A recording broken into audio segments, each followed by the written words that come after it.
Welcome back. It's FreedoniaCon 2026, and we are here with the illustrious illustrator, James Austin. Oh, yes. The title we came up with this year was Art Adventures in the Fourth World. I like it.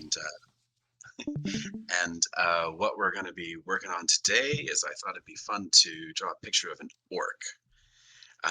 It's something that we've been sort of wrestling with, or I've been wrestling with for like the last 5 years, is what makes an Earthdawn orc an Earthdawn orc, and not like an Urukai or a greenskin from Warhammer or like I don't know if they have a different name in like Warcraft, but they have different looks. And one of the wonderful things about Earthdawn art was Jeff, whose style was so distinctive that all he had to do was just draw an orc in his style, and that was an Earthdawn orc. So we're gonna explore. We're gonna do some exploration today. I grabbed this piece of artwork, so we're gonna have a look at our friend here. I don't know if you can see my cursor. Can you see my? Yes. Yes. Around? Yeah, excellent. So we're gonna have a look. We're gonna have a look at this guy and see if we can have some fun here. And just so everyone knows, if you don't want to speak, just as a reminder, you can put things in chat. I am watching the chat for you, James. So have at it. Excellent. Thank you. All right. So if anybody has any ideas about what makes an Earthdawn orc distinct, specifically visually, because we're dealing with visuals right now. But what does make an Earthdawn orc and not another? For me, it's the tusks. It's my triangles on the bottom left pointing up on my stick figures. That's how you know it's an orc. So for me, that's always been one of the visuals. Without the sort of overly done, ridiculous lower jaws you see in other intellectual properties. That and not being green. Right. So yeah, the Warcraft guys, they tend to have great big jaws like this, and like a million tusks and teeny tiny little noses. And so do the orcs for reasons, you know. Well, that's a Brian Nelson thing from way back in the day. So, but if you look at Tolkien's ideas, and if you read the Tolkien description, and if you look at, like, say, Angus McBride's stuff, it's all very much more misshapen human, elf, corrupted looking sort of ideas behind it. Yeah.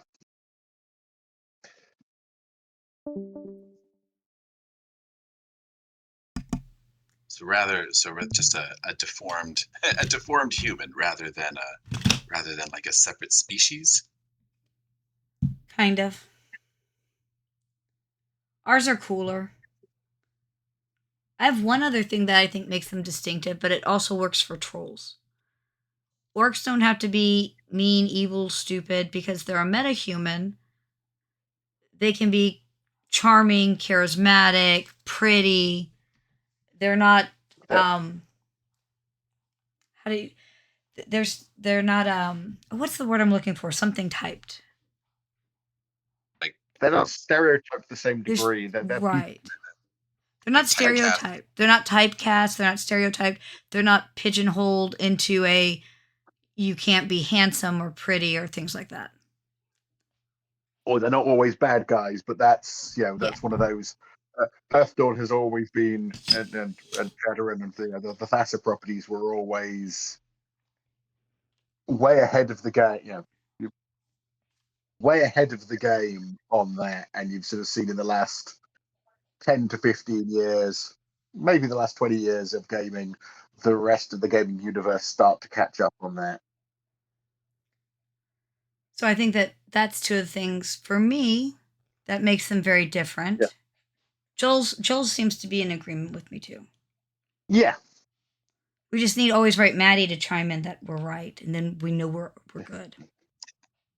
I agree with those things. Woohoo! Yeah. Ooh. It comes from asking the question, why? Why do we portray this like this? Why do we use this trope? Why is this the shorthand? And then if this is the shorthand and 99 other people are doing this, why don't we create something different so we can be the standout? Hey, our orcs are different. Yeah. I think most of you Well, have heard. Oh, I was gonna say, go ahead. No, I was going to say one of the things I've always really liked about Earthdawn as a setting is how it takes so much in the way of traditional D&D tropes and then just twists them to make them very different, but without losing that essential thing, like the way we have elves and orcs. They have the savage rager culture, and things like that, but it's not all there is to them. There's something more. That there is a lot more to them and a lot more complexity to it, and it's great. It's great to see how it twists and does things, but it's not so. Oh yeah, you have to explain to somebody that this is an orc and it looks completely differently how they're expecting, because sometimes when you get people trying to we do these things differently, they go further to the point where it becomes unrecognizable, and Earthdawn sort of sit really nicely in that line. But yeah, I bet it gives, having had conversations with James on the how do we define this in Earthdawn stuff type conversations, it can make it tricky for how we are.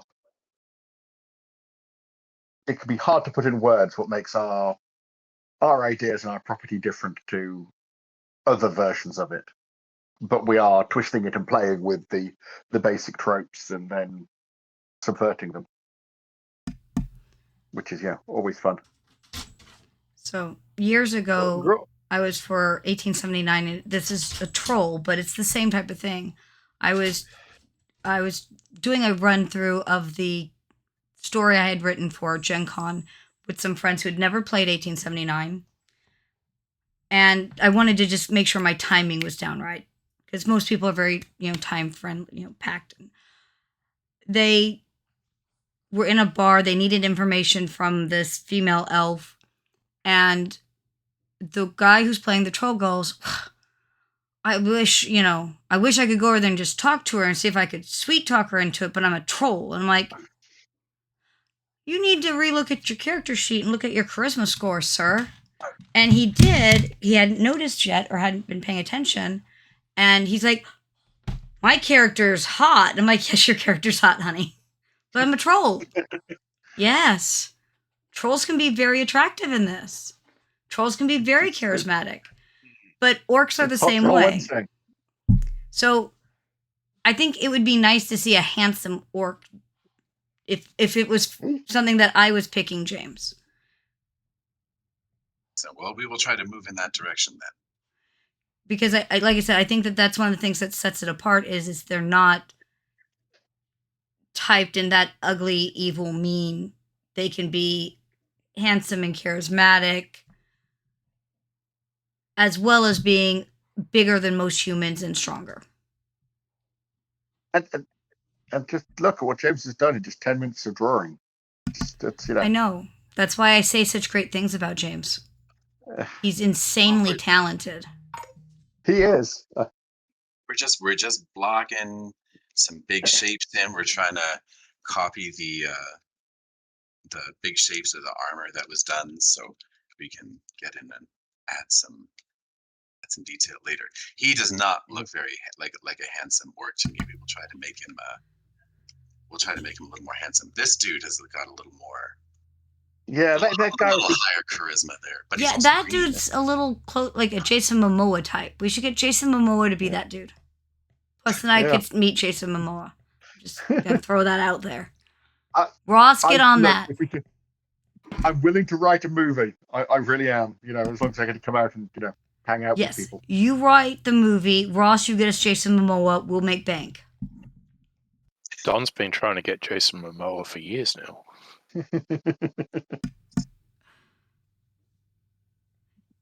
I will say he seems like he'd be a nice guy.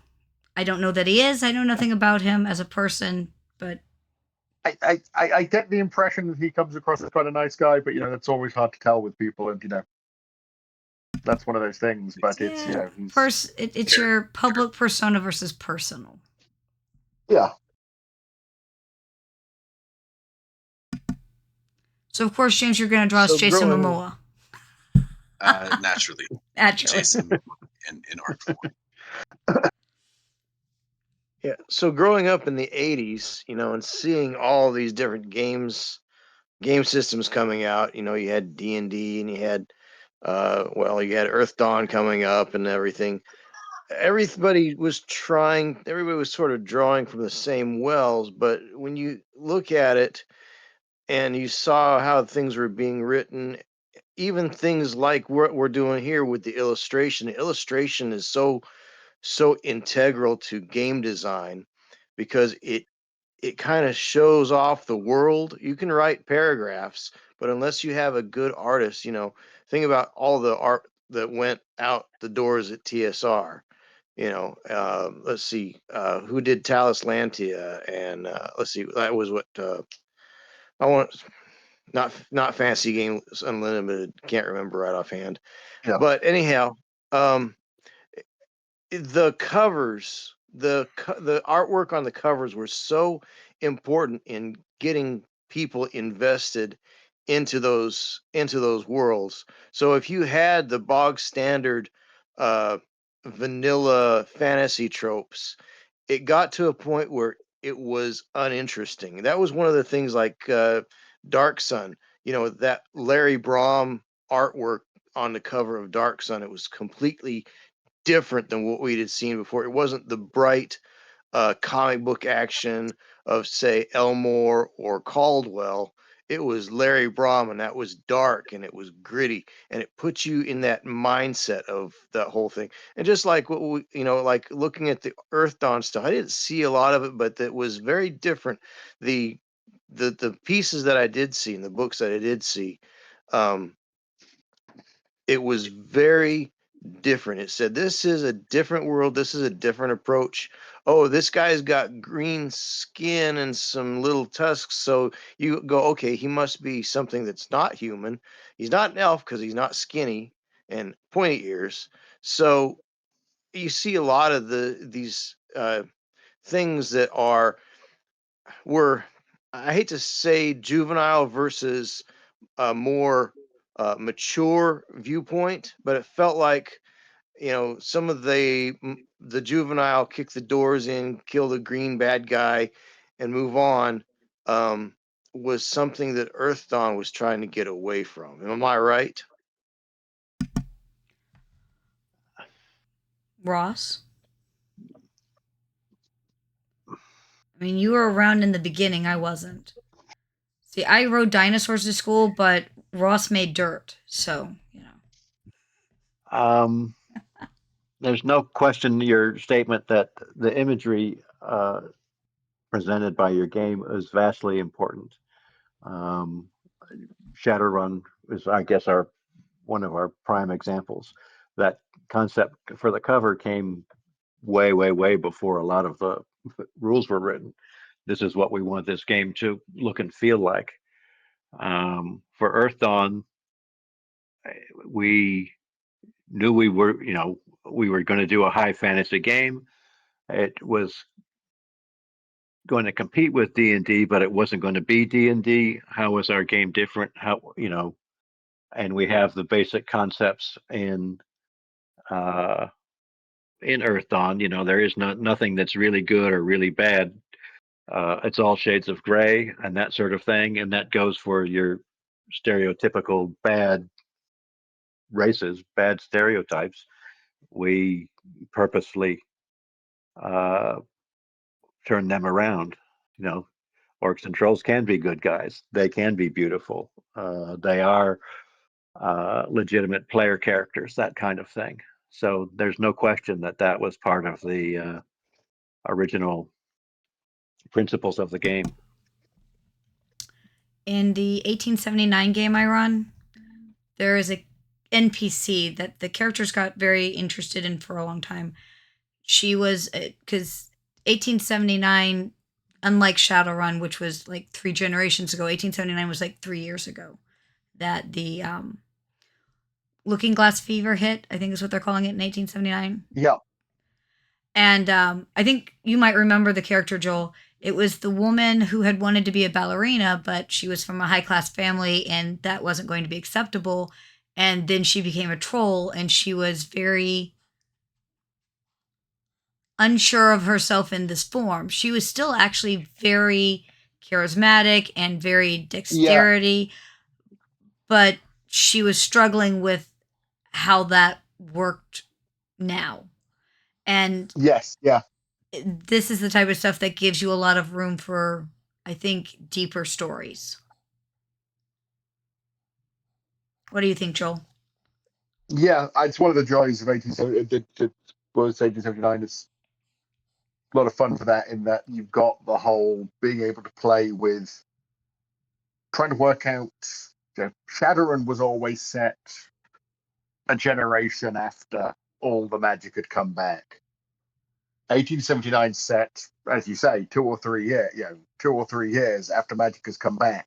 I'm playing a character in the game. My other half, Michelle, runs on a Wednesday, and the character is an elf, but she's only been an elf for actually about 3 or 4 months at this point. And so she suddenly went from being this small, mousy, tiny girl, gaining 6 inches in height, so she's now a massive 5'4". And she's still sort of finding her, part of her character is finding her feet and finding a whole load of new confidence in suddenly having changed what she looks like. And it's interesting that we're getting to do that. Can do that in the setting, and she doesn't really. She's an elf. She has pointy ears, but we've only got the beginnings of elven culture and that sort of thing starting to form. So we've got all sorts of things going on in the setting, and it's really interesting. It's an interesting take. It's another interesting take on the races and how they play up. I love how Brad is handling a lot of the writing at this point, and I love the ability that, like the parrot in ours, Yeah.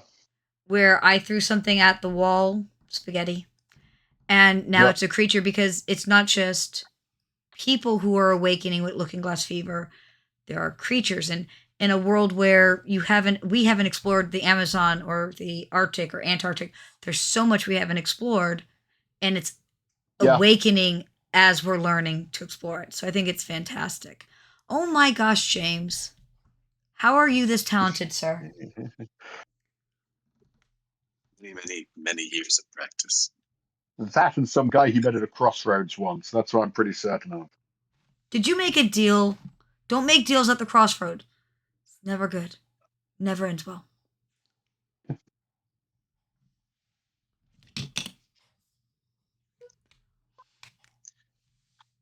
To get a little bit creative and imagine what sort of hair he had underneath his helmet. I'll give him a hockey player haircut. You know you want to. Oh no, we're trying to make him handsome. Sorry. So a typical hockey player's smile, then. Hockey players and orcs. I think there's a certain strong crossover in archetypes there, right? Sorry, hockey players and orcs. And yeah. Is it the aggression thing? Could it be aggression?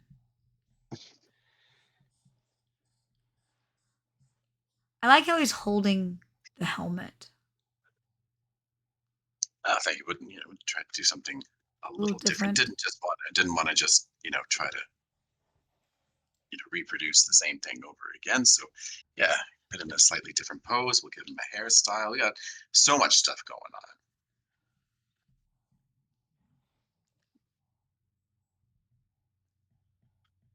If I recall correctly, he had he could almost be in 1879 because it looks like he has like mutton chops, which would be very Victorian-esque. He has some pretty epic chops going on in the original too. He is mutton choppy, yeah.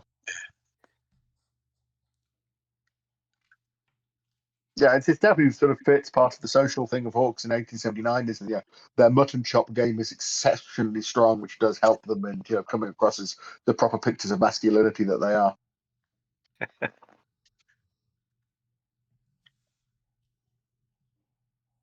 Now, that's a way I haven't thought about them before. Orc is the ideal of hypermasculinity. I can see it. Although I'll be I honest, I kind of like trolls more than orcs. But I'm also a crazy person who likes windlings, so it's all about size for you, Andy. I mean, hashtag size matters. Have you seen my Leviathan? I'm just Now, Michelle kill me now. Oh, you missed out, Ross. Maddie and I need matching. I mean, I could say the Leviathan, but we both know that I'm much more interested in the Babylonian fleet. What's the big one on the Babylonian fleet? The Hammurabi. Yeah, Yeah. Maddie and I need that, and we're gonna have a paint war.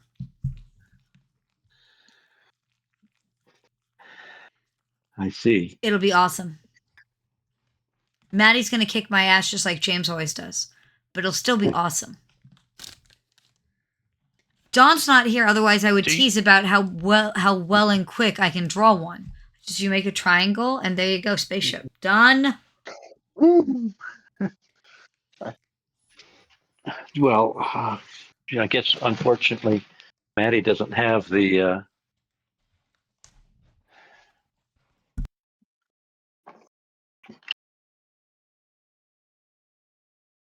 Let's see. Let's do this properly, I guess. There's a properly. There's a properly. Oh dear.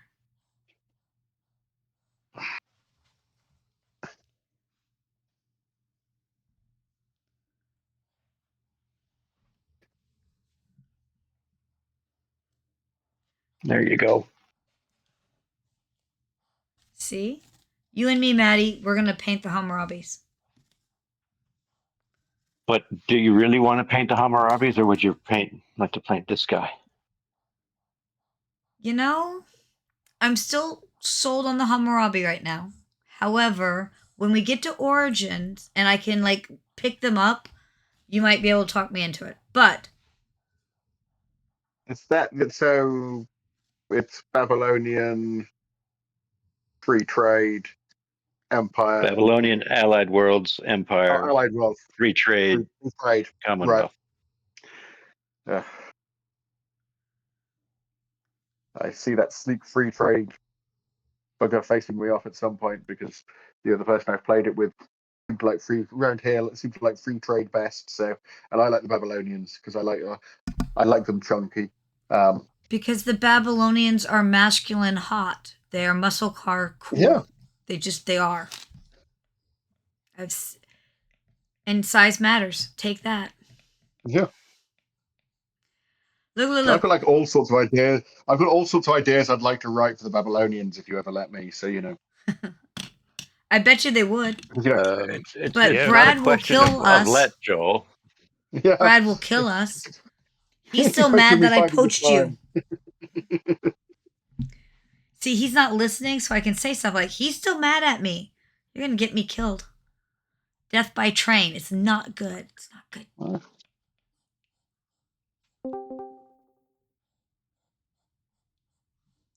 Hey, Savage. Did he leave? Also, because he's around. Hey, American Joel. It's other Joel. We have the full Council of Joels present. Hooray! Oh, Council of Joels is awesome. There is, in fact, a quorum. We are quorum. You know, Ross? Did Ross leave? I was going to ask him. No, I'm still here. Oh, you're still here. So this has always been a thing. Orc with a C versus orc with a K. Was there a reason we went with K? I'm not opposed to it. I like the K. Cooler. It is cooler. Okay, that was the reason. Because I think it's cooler too. But I didn't know if there was a cool story behind it. you know, some of these are unfortunately lost in antiquity. So there may have been a discussion about it. I think the end result was that it's cooler. It's different. See, just the punchline. Punchline is that it's cool. Yeah. Yep. Well, the theory that runs over here in the UK because of Games Workshop is that in Warhammer Fantasy they've always been orcs spelt with a C, and in Warhammer 40k in the future it's orcs spelt with a K, and Shadowrun is obviously science fiction, so orcs with a K. And I always just presume that then carries force across over to Earthdawn. So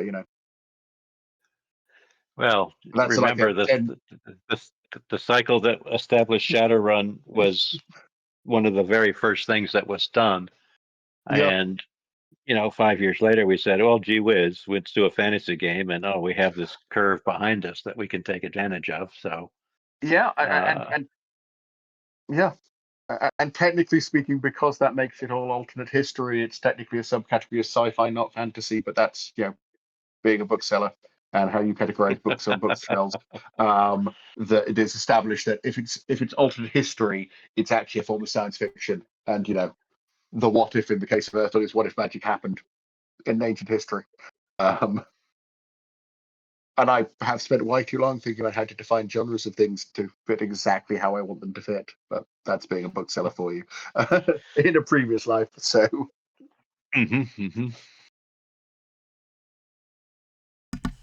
So, James, you asked us Yes. what we thought of was iconic for the look, which Yes. apparently seems to be things like the tusk, the fact that they don't have to be hideous or evil.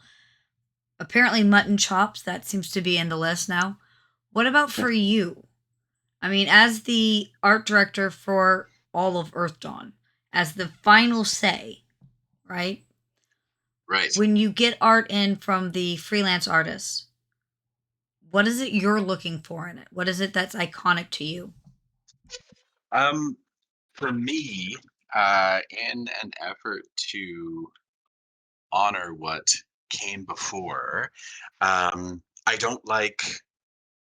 It's kind of a funny thing to say. I don't like attractive faces. Um, Generally speaking, exaggerated proportions. I find ugly faces much more interesting. Um, older characters much more interesting to draw than young, beautiful characters. But then, I mean, that also depends on what's on what's written as well.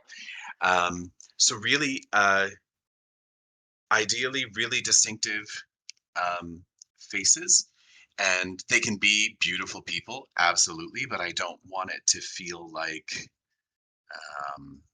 what don't I want it to feel like? Sort of like it, you use like Getty Images or something as like a reference for, like, you typed in, uh, warrior man, and then Getty Images spat out an image for you, and then you just use that as a reference. Um, I find it, yeah, I find it much more interesting when every face, every item, every aspect of your. Oh no, I realize I have the image inverted, so his scar is actually on the other side. I want every face to tell a story visually, even if the writers didn't necessarily write it in. I want it to be an interesting face. So it's like I've been asked how to make really good, realistic feeling NPCs, right? And I tell Sure. people what's their flaw.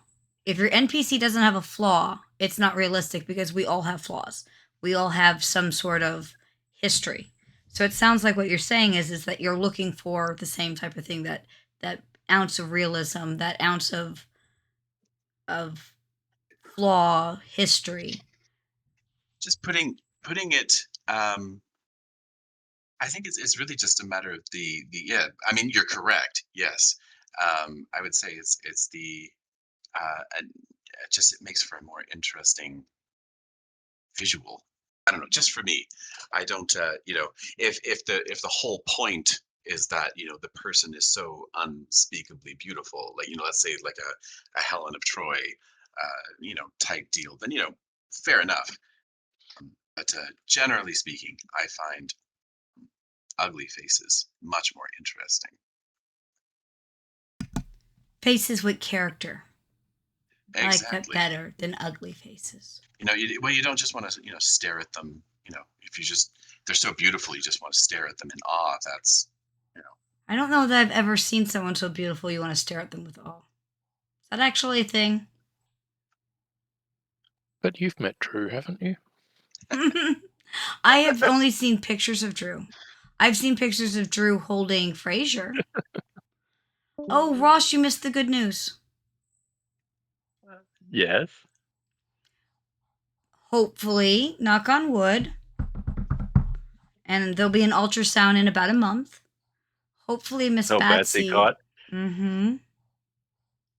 We're going to let them stay together so that hopefully, you know, just, you know, double down. Yep. Yep. But we're hoping for babies in early May. Congratulations. I know. I'm super excited for my baby to have a baby, and I'm gonna keep a baby because the Fossa Papillon mascot brigade has to, you know, be a forever rotating thing. Right. Go forth and multiply. Yes. But yeah, you might want to consider getting Carol a little boy because it'll bond with her better. It's actually it's even like scientifically proven a thing. I don't know if there's a reason why it's a thing, but it is. It's why typically when I get a dog for me, I get a boy. Well, I will let Carol relay the conversation in the car today then to you at a different time. Well, I love having talks with Carol. Carol is awesome and a little scary, but awesome. When she puts her foot down, she puts her foot down. That's all I got.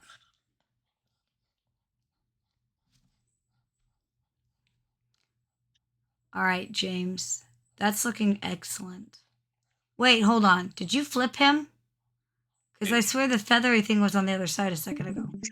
You are absolutely correct. If you look, our orc text is inverted. Oh, okay.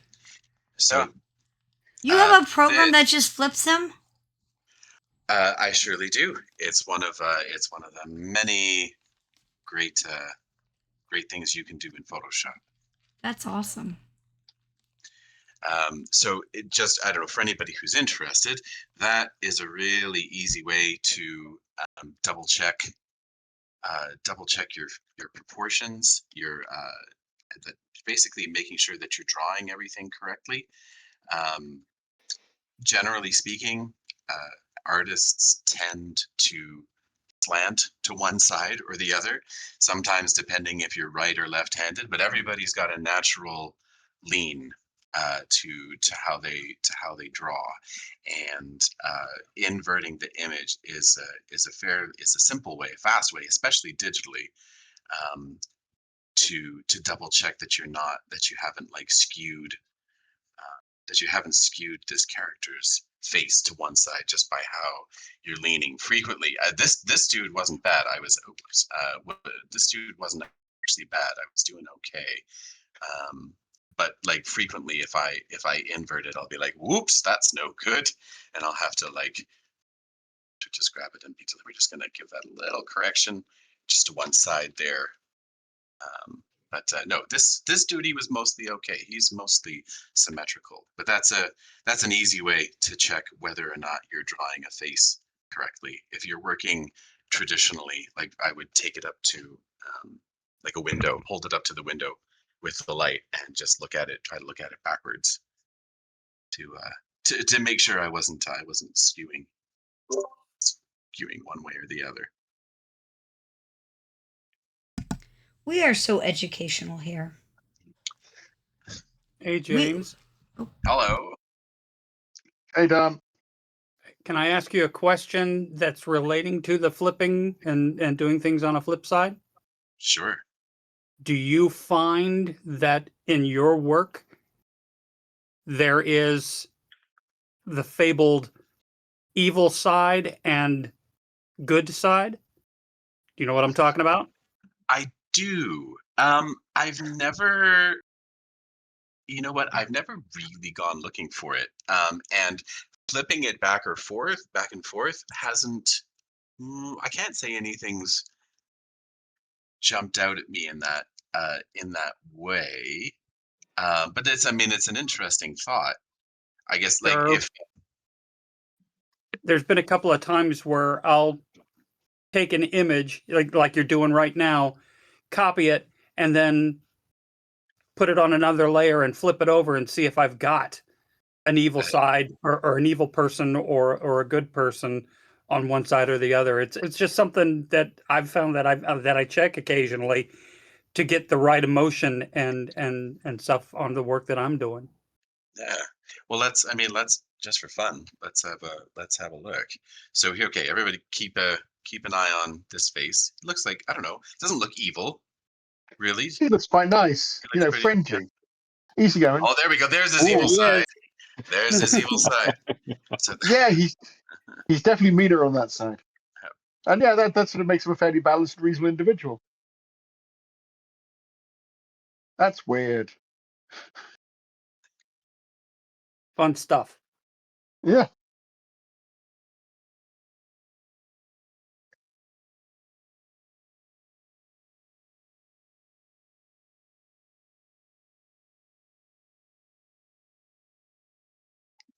so I feel like I should keep talking, but the more I talk, the less I draw.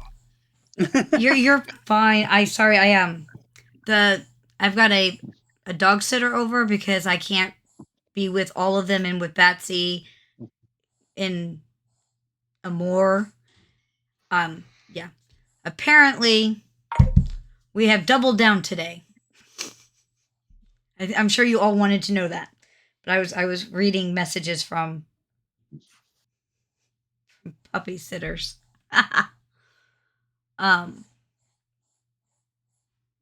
So he has an evil. I had never heard that, Dawn. So can you do that with basically anybody's art? Just like cover up half, look at it, move the cover, and then there's an evil side. You can do almost any face at all. Mm-hmm. See, I did not know that. If you take a picture of yourself straight on, and then cover one side and then flip it to the other side, sometimes you can see that there's an evil side and a angelic side. Oh, sorry, everyone. By the way, in case you missed it, this is Don Higgins. He is the art director for pretty much 2 lines and helps out with everything. But he's art director for 1879 and Aetherstream. You weren't here earlier for the opening ceremony. So just in case someone doesn't know who you are. No. I just want to make sure that everyone... Ross doesn't need an introduction. He is the Babcock. He is the man. He is a written up horror. Just saying. He is the boss. We should make a boss battle. Like you have to be circle, 17 or something. I don't know. Do we even have a circle 17? I don't think we do. We don't. They go to 15, but Ross can go to 17 if he wants. Yeah, Ross is going to be the circle 17 monster, and they'll be like, we don't have a 17. We do if it's Ross. You do now. If I remember right, Morgan's the one who wrote you up. I think it was my evil idea, but Morgan wrote you up. I should find that and repost it sometime. I know Morgan did several. No, don't. You don't want to give away my secret powers. Just let it ride. It's on social media. It's out in the internet. It was put out for Halloween. I just think we should go back to doing special horrors at Halloween. And then collecting them in, a while. Well, I guess not everybody's a horror because there was talk about whether or not I'm a mad passion or a horror. And I guess last I heard, no one was sure. I think I'd side more on mad passion for you, Andy, but I might be a mad passion. They're fairly chaotic. Sorry, what, James? Just somebody check your evil side. I'm not really evil. I can be pushed too We far. have to check it. We have to check it and see. Oh, we have to check it and see. Andy I'll doesn't take have a an evil vote. side. She has a differently moral side. I have a differently moral side. That's true. Mm-hmm. I get to blame the autism though, so it's cool. I'm just gonna ride that out. Hey, James, what's that brush you're using? This, actually, I don't even know. I got it in a kit ages and ages ago, and I only recently discovered it. Its name is As2 is its name. Okay. I That don't came know in the what. kit? I honestly couldn't tell you. My collection of brushes is Extensive. a result of years of collection as well. Like I used to have a subscription to a magazine called Imagine Effects, which included a CD back in the day that had a bunch of custom brushes in it every month. I've gotten stuff off of Gumroad from Trent Canigua. I never know how to pronounce his last name. Starts with a K. And anytime somebody puts up like free brushes on their Gumroad or something, I'm like, all right, you know what, we'll give them a try.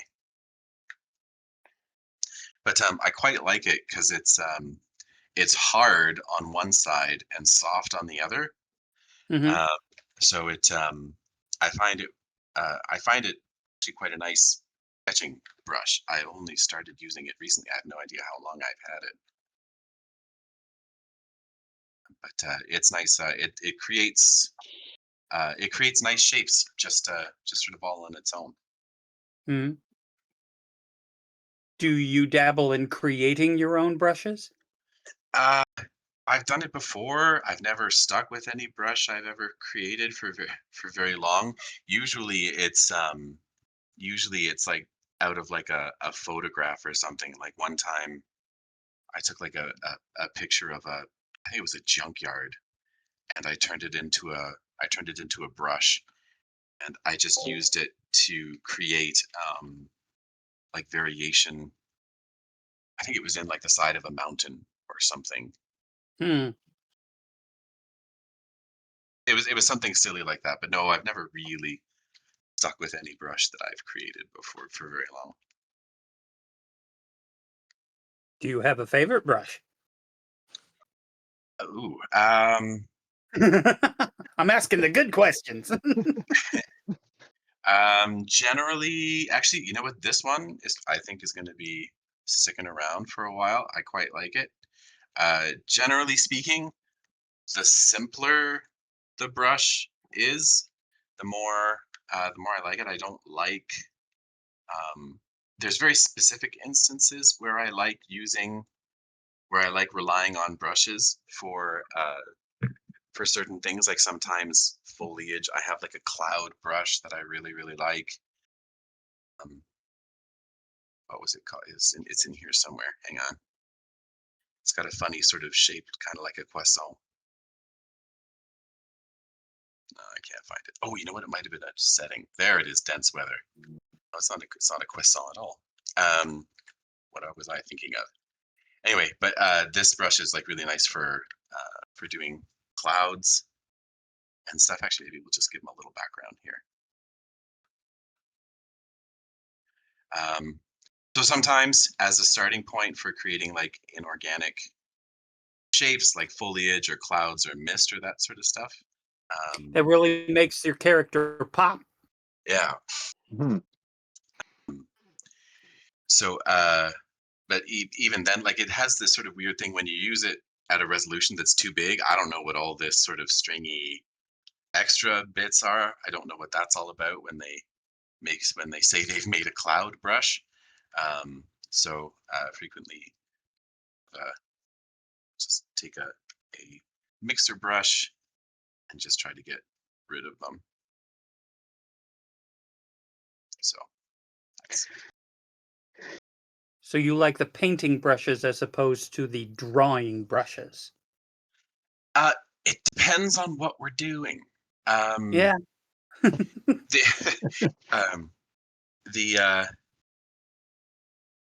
trying to fix his face here a little bit. This one actually is also one of my favorite brushes. I use it a lot, and all it literally is just a square, and I love it. Just because I like I like having a greater amount of control. Actually, I should keep that going. I like. They always leave room for happy accidents, but I don't want to have to rely on them. And I feel like a lot of the fancy brushes that you can get, if you rely on them too much, it's I don't know. It's like you're counting on a happy accident happening.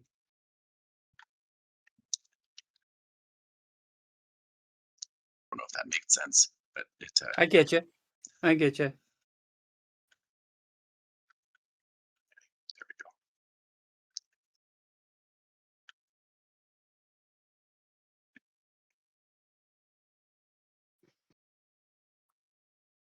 And then do I also have a watercolor brush? That creates fun things. Sometimes I sketch with this, and it's always fun. So it leaves this sort of darkness around the outside sometimes, which is again just happy accidents. It gives you the illusion of a brush stroke. And it's got some texture baked into it. So if you zoom in, it's actually got a texture like sort of like it's on sort of thicker watercolor Porous. paper. So it's Yeah, it's got, porous.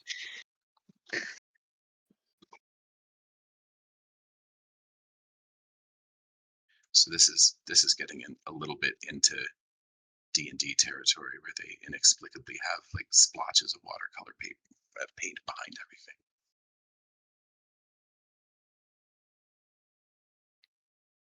Looks cool.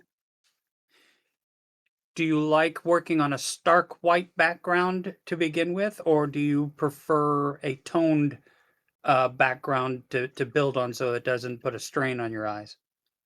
Well, you know what? Eye strain is a legit thing that that you have to be careful of. Yeah.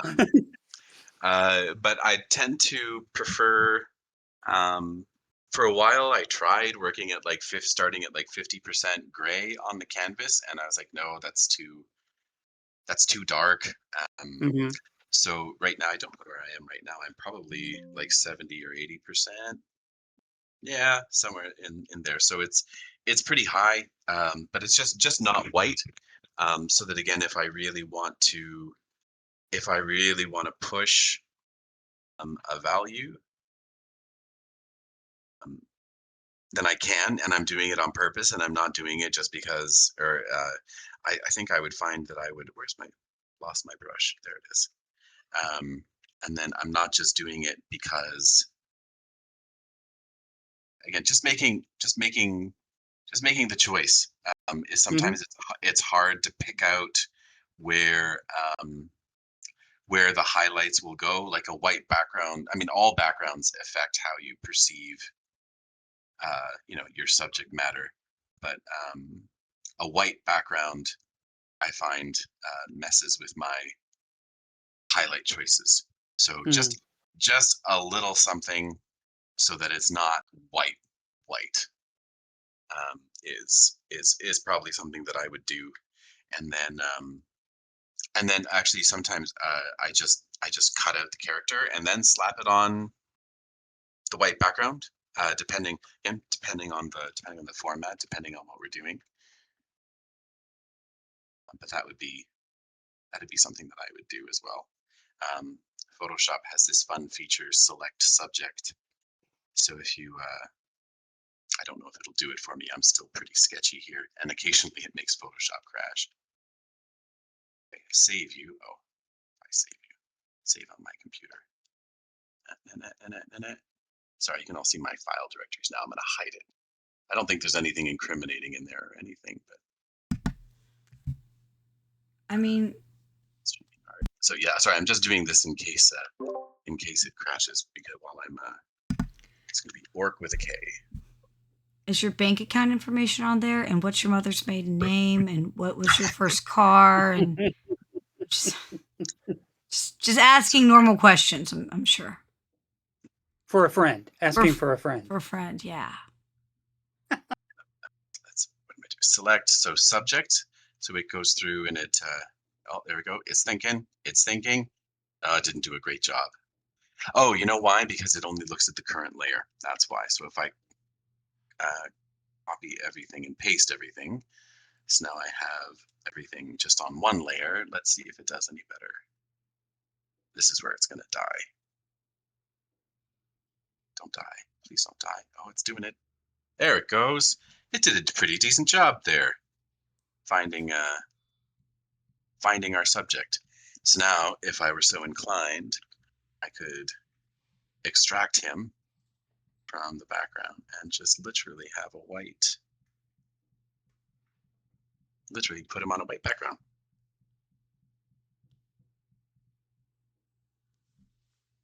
Anyway, That's cool. And the other, little tangent.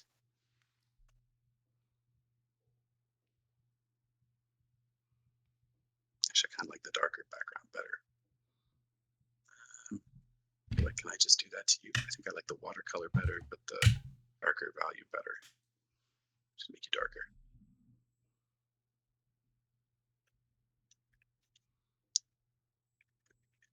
Oh, that probably would have been a better choice to begin with. There we go. Let's duplicate it. There we go. A little better. So now when you're drawing, what type of, like, are you using like a, what do they call them, a drawing tablet? Yes. Pride and Joy is a 32-inch Wacom Cintiq. That sounds fancy. I love it. It changed. I mean, I spent my first, I don't know, 20 years or so drawing digitally on a tablet that would sit on a desk. And I spent 20 years learning how to look in one place while drawing in another. oh God, I remember those days. Well, I just looked up the price tag on that, and if anybody would like to help James and hire him to make a character, I'm sure you can contact him and pay him money to make your Earthdawn character, because that's expensive looking. Just saying. It is. It was it was and is. I got mine 5 or 6 years ago, so well, maybe even more. Maybe it was closer to 7. Oh goodness, time just flies by, eh? So it's I mean, it's still serving me very well. But I mean, you always need it. Always need new toys. So again, if you'd like to commission something from the wonderfully talented James, I'm positive he would happily take your money. Just pointing that out. Being a good wingman. You got, Thank you, Andy. You're welcome. They actually don't make the 32 anymore. They only make 24 and a 30. Oh. Well, maybe I got my I think. numbers wrong. It was That's around. what I heard. Like I said, I got it probably about 7 years ago. Right. It was. I didn't splurge for the touch screen. There are some that there are some out there that are actually touch screens as well. And I mean, I don't want to judge anybody that touches screens, but I hate it when people touch my screen, so I deliberately avoided it.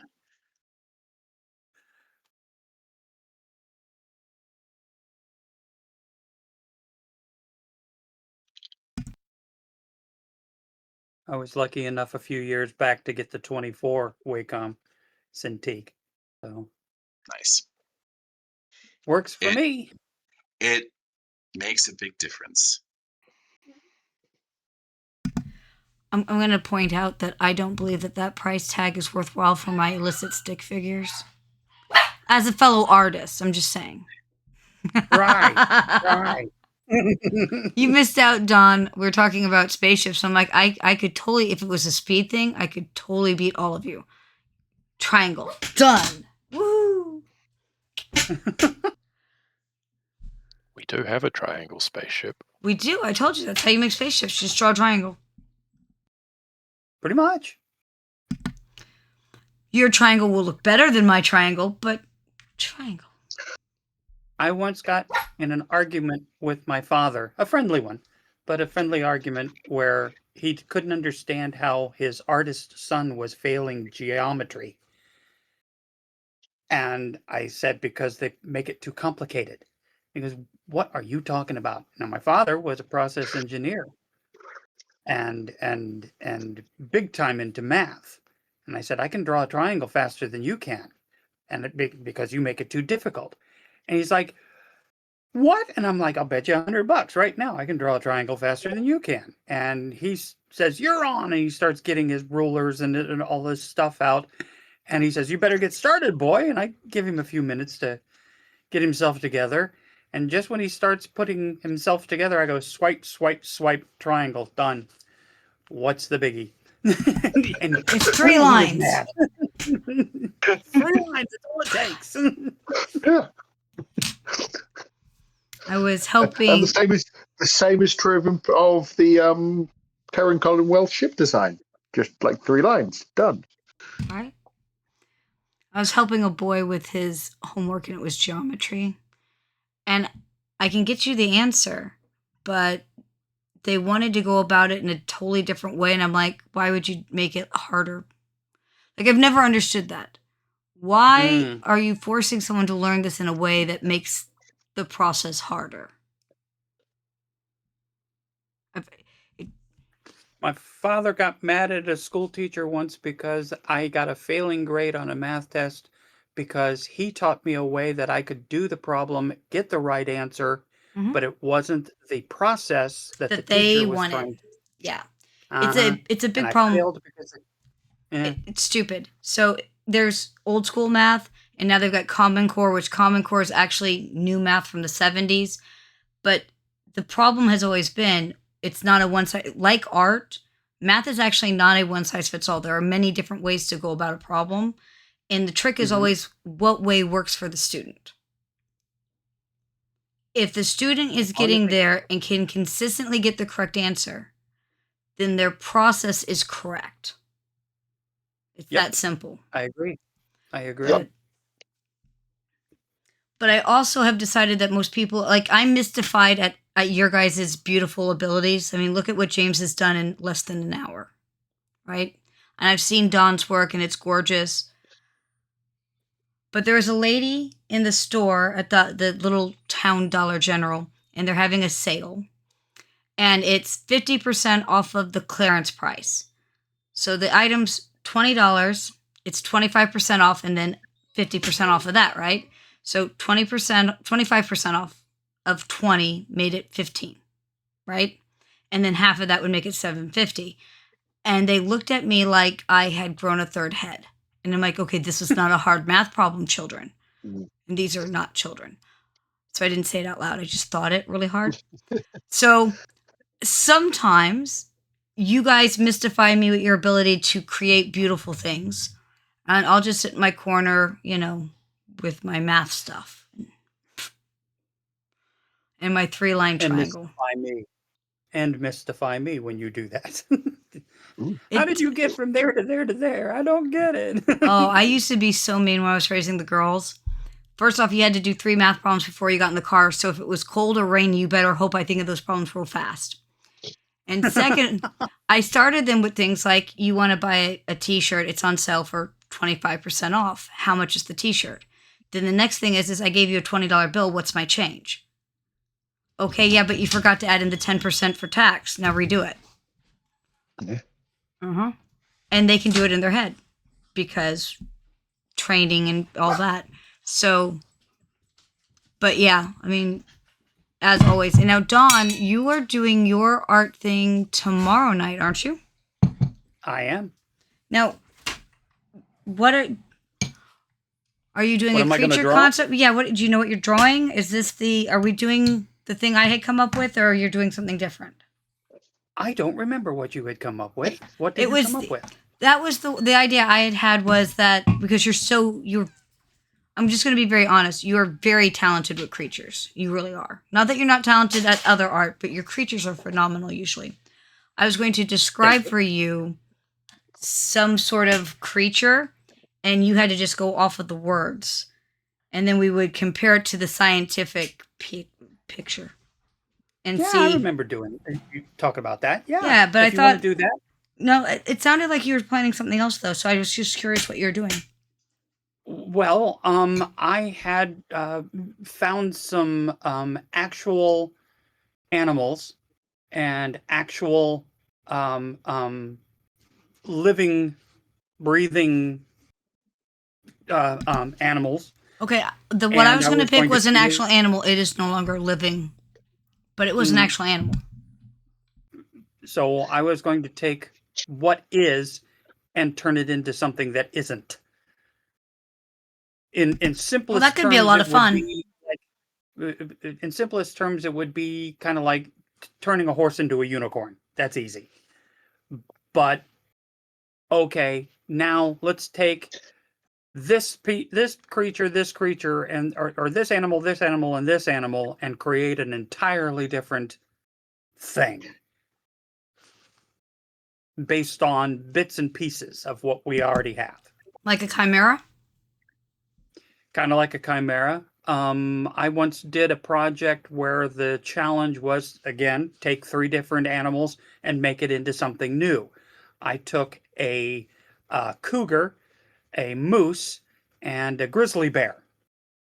And I drew it from the rear angle, or a great big bear behind is predominantly there, but I put antlers on it and gave it longer legs and things like that. But I called it a caboose. Ching. That's cute. That brings up a good point. James, you've been following the stick figure Altia Horn Blossom Troll Smut Wednesday stuff? Yep, I've seen it. It's gone by in my feed, absolutely. So you know about the Care Bears? Yes, also with a K, yes. Also with a K. And they're this is why we don't let our friends get drunk in tattoos. We should totally have you draw a Care Bear sometime. I think it would be hilarious. We should get Dawn to do it too. I think 2 different approaches would be really neat. Care. Sorry, what? Mine would be an I don't frickin' care bear. Hey, whatever their tattoo is their problem in life. Don't get drunk in tattoos. There you go.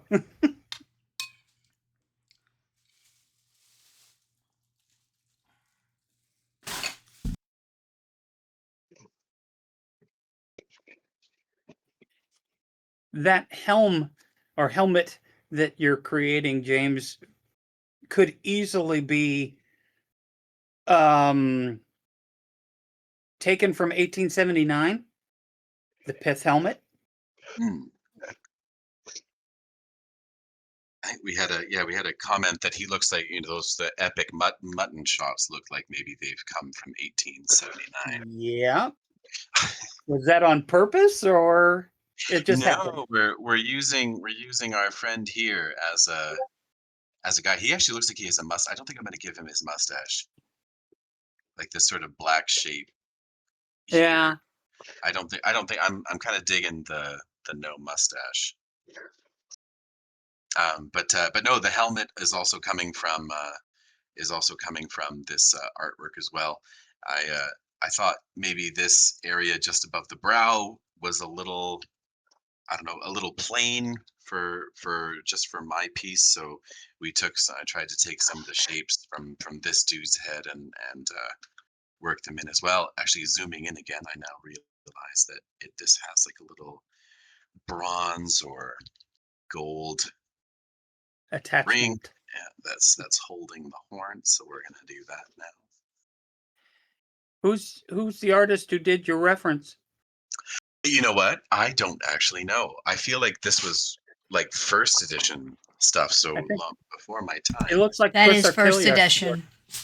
Ross, do you know whose it is?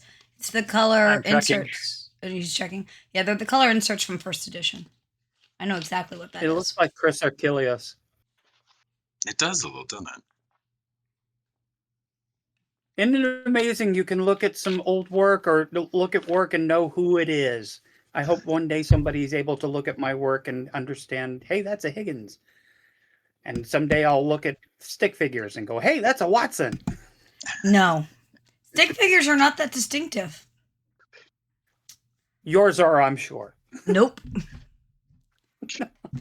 The story Making might my be. business that they're not. The story might be, but the art is not. Ah. So it doesn't really say. I know who the color illustrators were, so it's one of Joel Biss, Del Harris, Jeff Levenstein, David Martin, Jim Nelson, Nick Smith, Tony Cisuto, or Susan Van Camp. One of those did it. Oh, okay. Just looking at it, it doesn't look like Tony or Jeff or No, It's it not doesn't look like Jeff. Jeff. Bisk. Wait, what could you say the names again? Joel Biss, Del Harris, Jeff Levenstein, David Martin, Jim Nelson, Nick Smith, Tony Cisuto, Scoodlow, and Susan Van Camp. Yeah, familiar with Joel's work as well. I don't think it looks like Joel's work. I mean, I don't know the remainder of them. There's also Janet Aliso and Rick Berry in the looking my first ed copy. Yeah, somehow it's they definitely not Alicio.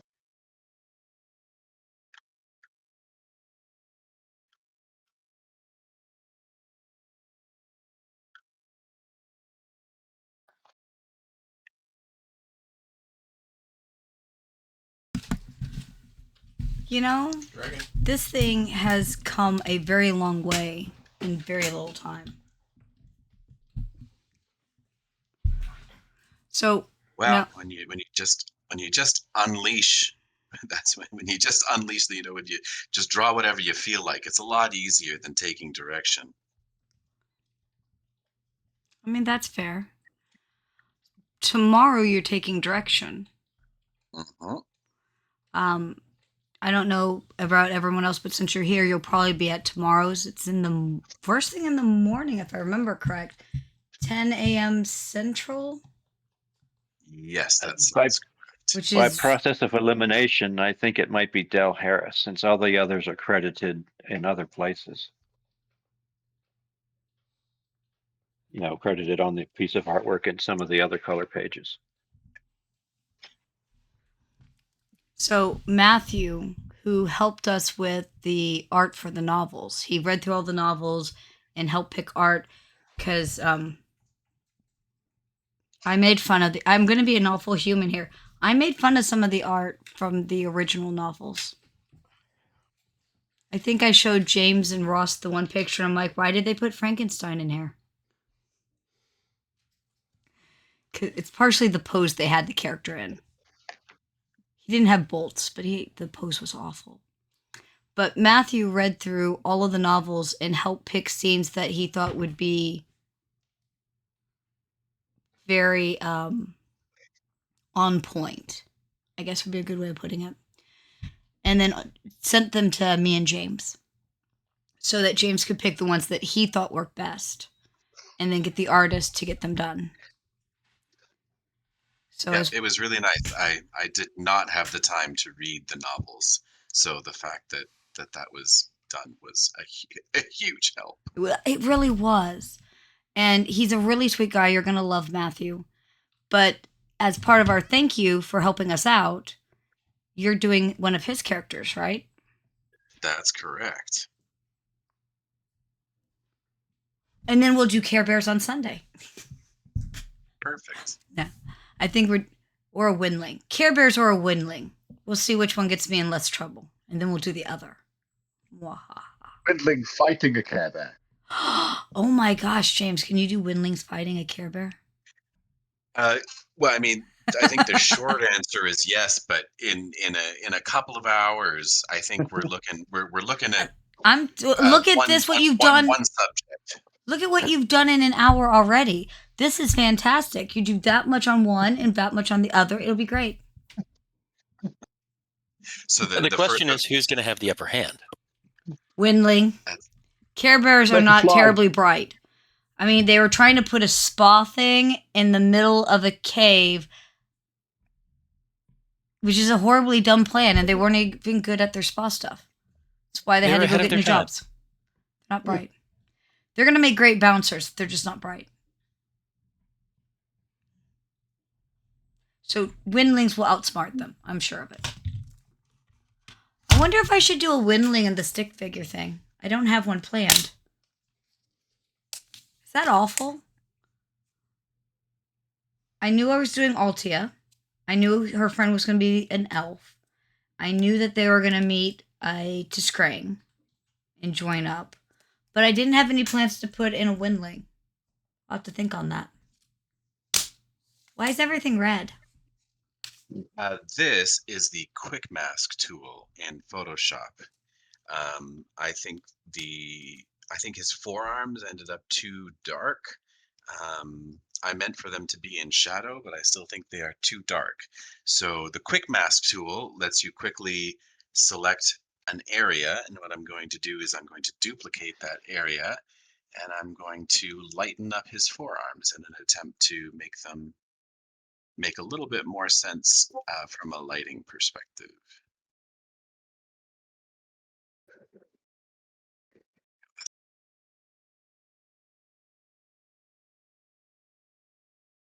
That's it.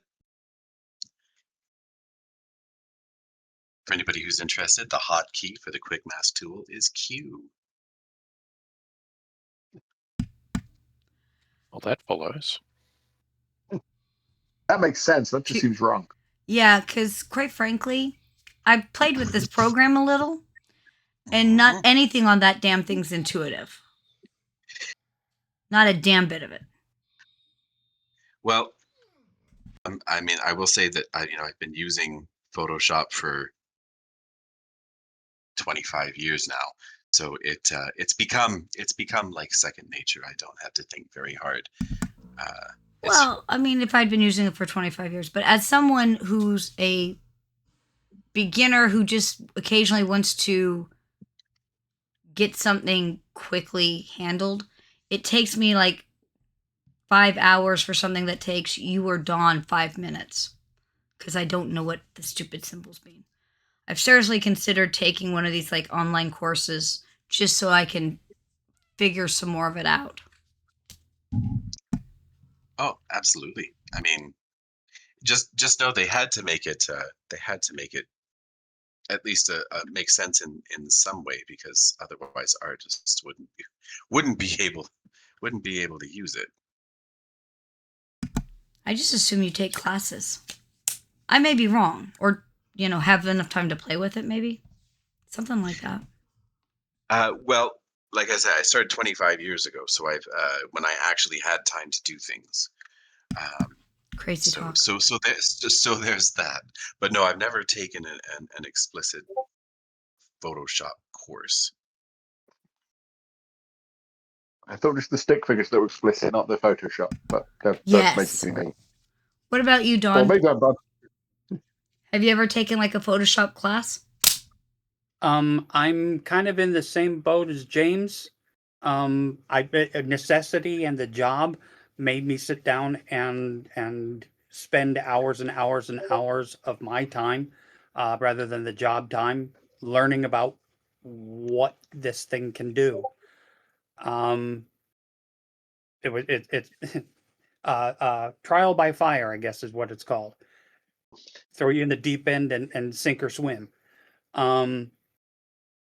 There is a little bit of difference between me and James. I think I'm older than James, and it took me a long time to graduate from traditional into digital, mainly because of what he spoke of earlier in that drawing on one surface and looking there and having to look up at what I just did. Which is how the old bamboo Wacom tablets were. You had a tablet on your desktop, and you couldn't see what you were drawing unless you looked away from where your hand was at the screen, and it gave me headaches. And I fought digital for a long time, and then I got an iPad Pro where I was able to actually draw on the surface and see what I was drawing in the same place.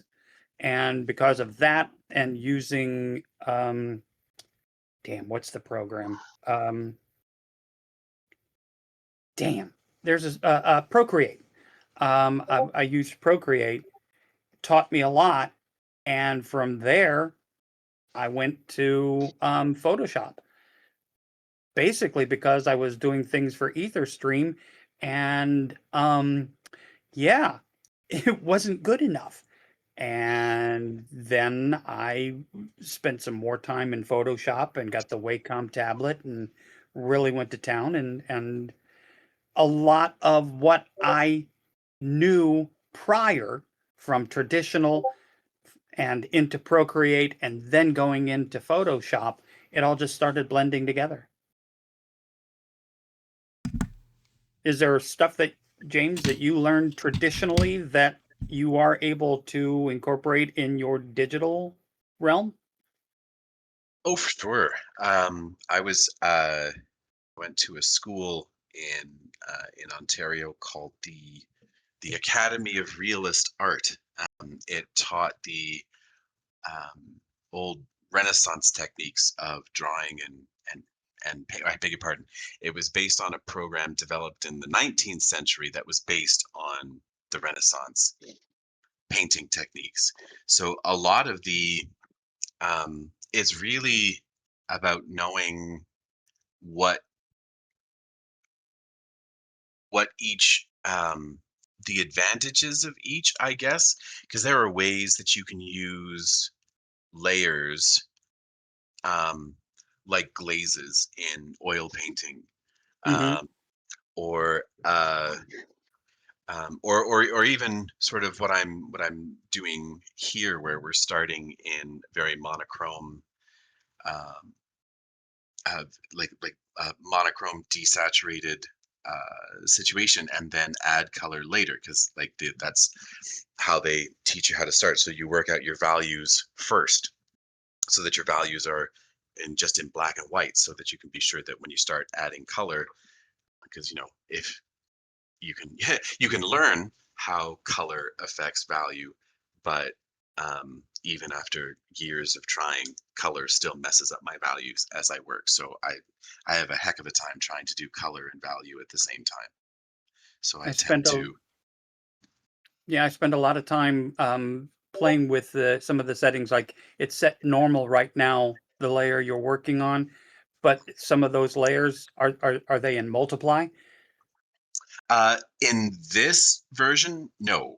Okay. But I frequently use adjustment layers, especially if I've doodled something in a sketchbook and I want to paint it to do a digital version of it with color. Then you set your sketch to multiply on top of everything, so that you can keep on It's almost like seeing it. tracing paper. Exactly. Well, yeah, I mean, basically, at that point, it's almost like a coloring book. You're just filling in. You're just filling in the lines that you've already drawn. Mm-hmm. Um, And what else? Actually, for a long time, there's a gentleman I like watching on YouTube every now and again. Ross Draws, and Ross, his you draw? I have a very famous namesake, right? yep. I was gonna Um, say, I'm sure you can do stick figures. I'll teach you. Make a circle and then about 4 lines. And and Ross, the last thing Ross Draws always does, it's like constantly his finishing touch is he'll do like color dodge. So he'll just at the end he'll make a new layer, grab a gradient tool, grab some crazy color like pink, and just set it to linear dodge, color dodge, linear dodge, and he wanted probably color dodge, and then he just goes like whoa, like that, and he was like there, done. Of course he does it in a much more stylish way, but Actually, that's so pretty cool. yeah. um so yeah, so 100%, and that's just another one of the things of knowing, a lot of the time, like this particular one, I'm not doing a lot of fancy digital things, just for the sake of just for the sake of time, really. But trying to treat it like I'm painting, like almost like I've got three layers right now that I'm actively using. So we had our background, and then the sketch that I did, and then you just start, and then details on top. So trying to keep it, I find I'm able to work faster when you keep layers to a minimum, and certainly at the very least keep your layers well organized. Because if you if you start losing track of what lives on what layer, it just murders productivity. How long's it been since you've saved? I think I saved right before right before I was testing out the select subject. So we'll just save that.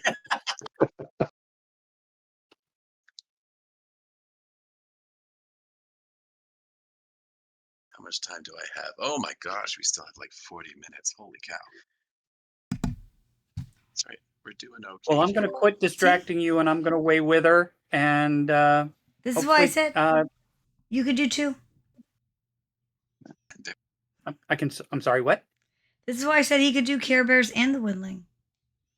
He can. Especially if you just go off of my Care Bear. That's pretty easy. I can draw that in like 12 seconds. Right. So it's like what, like made up of 5 triangles? No, mostly ovals. It's 1, 2, 3, 4, 5, 6 ovals, 2 half circles, and a circle, and then some like lines for claws. Remind me to address your stick figures tomorrow night in my talk. Are you going to make fun of my stick figures? I already do that. I don't need any help. Not going. I am absolutely not going to make fun. I am going to talk about the importance of stick figures. What? There is something important that I will bring up. Oh, goodness. Can't have anything important in the middle of my illicit stick figures. I'm still trying to convince Ross that we are not putting them in a book because that's ridiculousness. I have a talking point on that, and we'll discuss it tomorrow. Tune in tomorrow, folks. Absolutely tune in tomorrow. I'm going to weigh with her. I will talk to you all at some point tomorrow.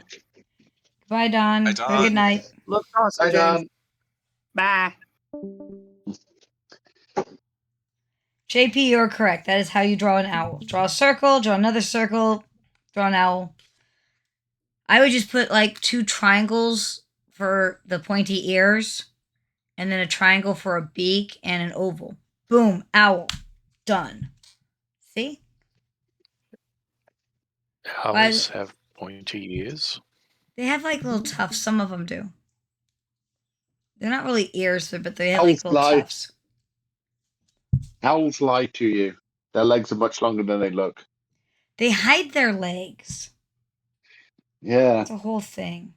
I have an owl on the property. It's a well, I looked up what it was. But he's kind of like a brown and white mottled thing, and yeah, he's been here since as long as I've been here. Tawny owl? At least I think it's the same owl. I also have bald eagles. The owls are not what they seem. I mean, they're owls. They're probably evil. But the bald eagles are also probably evil. Yeah. I could tell the Twin Peaks fans by the responses.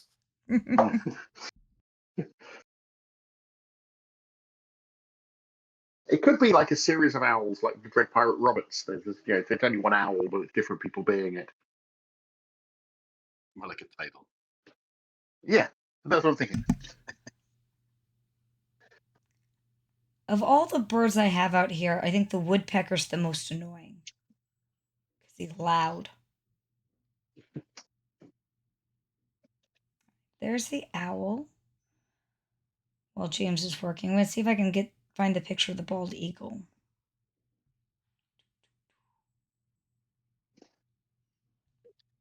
The great thing about 11 acres is occasionally you just get to take cool pictures of wildlife. So, James, Yes. I said, and I truly mean it, Don does amazingly good creatures. And Absolutely. He did a whole my bunch. understanding is that, artists have favorite types of things. Do you like drawing human-esque things more than creatures or buildings and technical? Like, do you have a favorite? Ooh. Characters are definitely what I spend most of my time doing. Um, But is in it the your past, favorite? Doing a lot of it doesn't mean it's your favorite, though. that's true. I don't know that I have a more satisfactory answer though. It tends to come and go. Like this orc situation that I find myself in has actually been going on for the better part of a year, where I have a sketchbook almost entirely filled with orcs. I mean, that's actually And cool. and other times it's dragons. Other times, sometimes you want to try to challenge myself with an environment. Those are the things environments tend to be um, on the rare side, just because they're very demanding. Um, depending on the environment, I suppose. But they tend to be very demanding, um, and I'm very impatient as artists go. I think I like to be this 2 hour format is actually wonderful, because you get in and you give yourself a 2 hour time limit to get, I don't know, something done. It doesn't matter if it's perfect, but you wanted to get it, you want to get it finished. So this 2 hour format is wonderful, because it forces me to just get in, do the job, get it done, and then move on to the next awesome thing.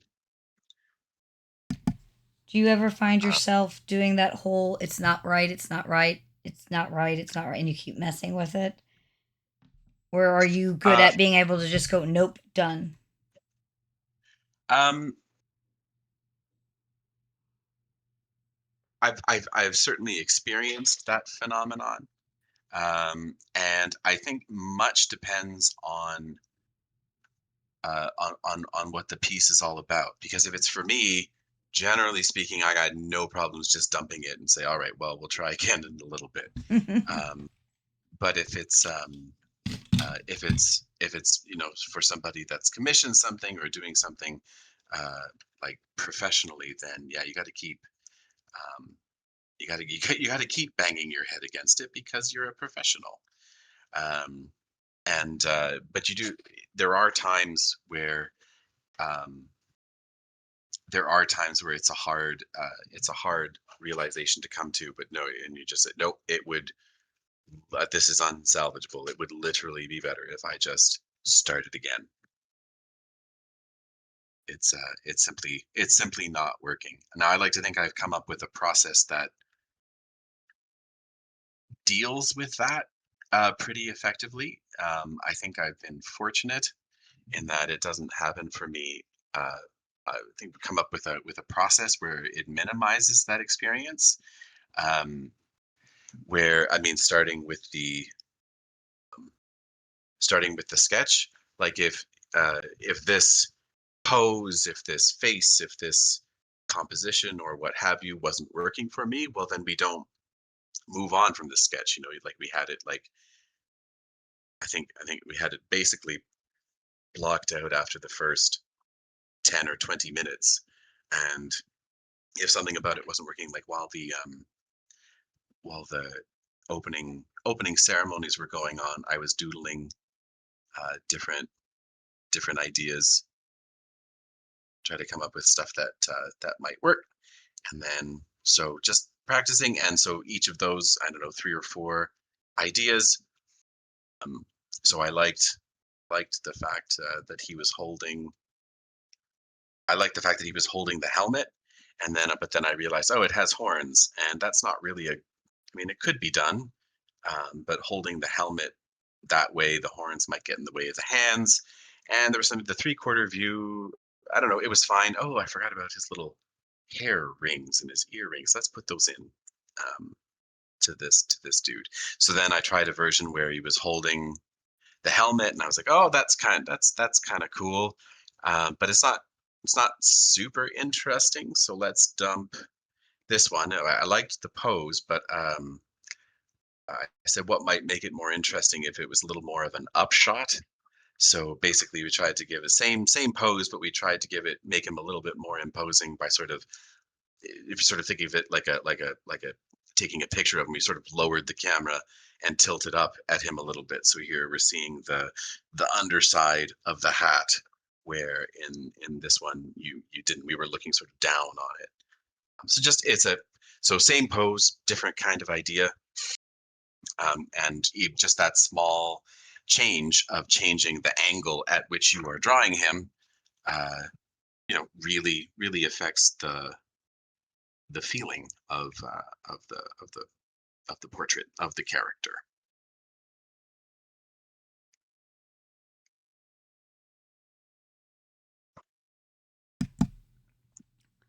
Oh, Todd has snuck in on me. Hi, Todd.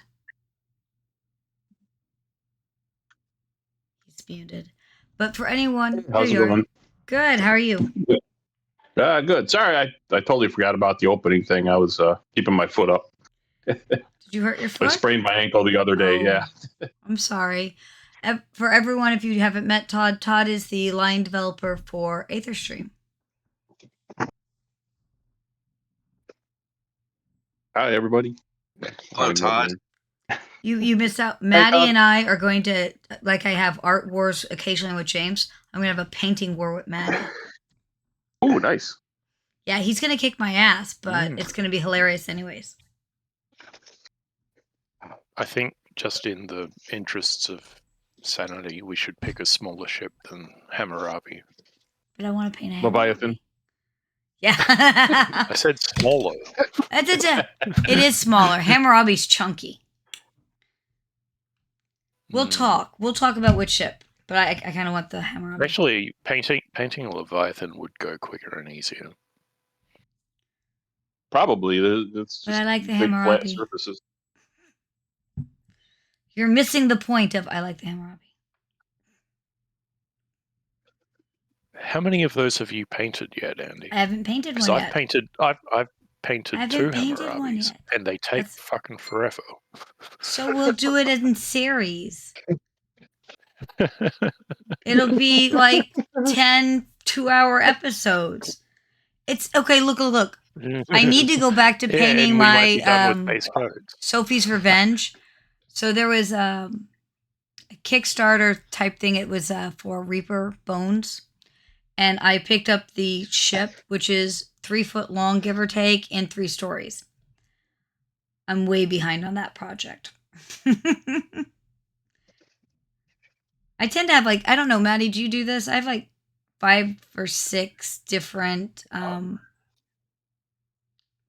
miniature painting projects going on at a time.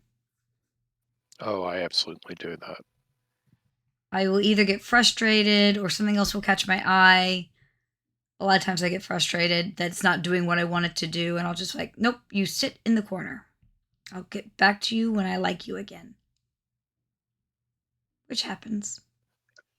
I need to finish up my Spinosaurus. Oh!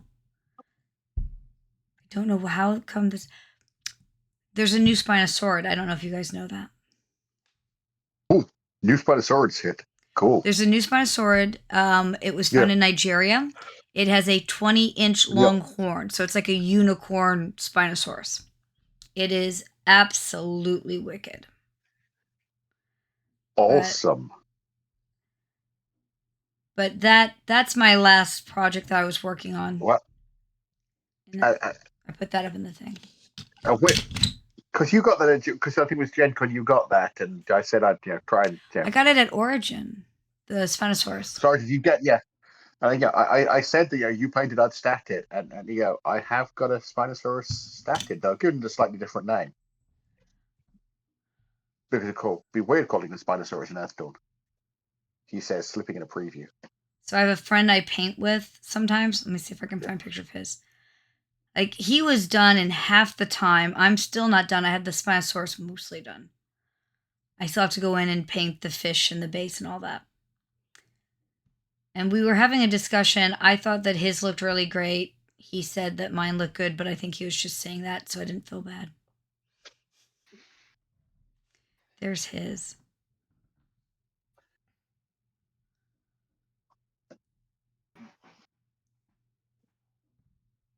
All right, so you guys tell me, which one do you like better so far?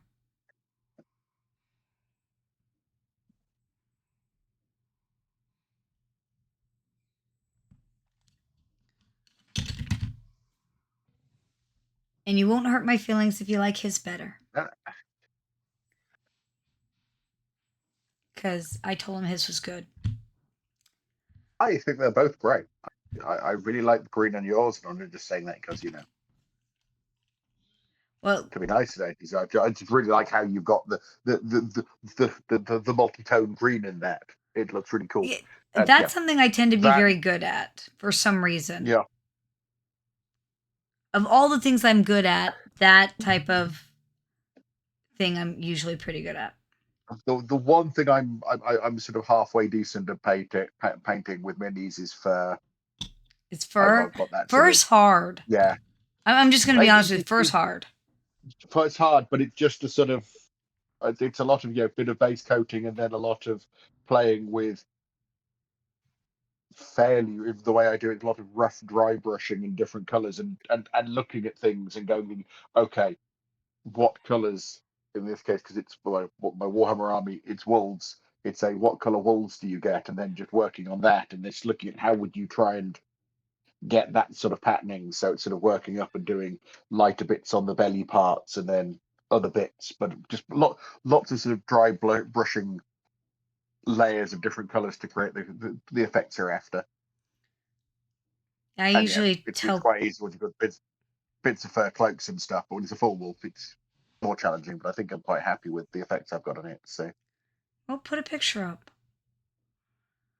I was gonna say, I usually tell people, because there are people who are like, oh, it's, that must be. I'm like, there are a lot of sins you can hide with washes and dry brushing. Yeah, washes are also kind of magical. They really are.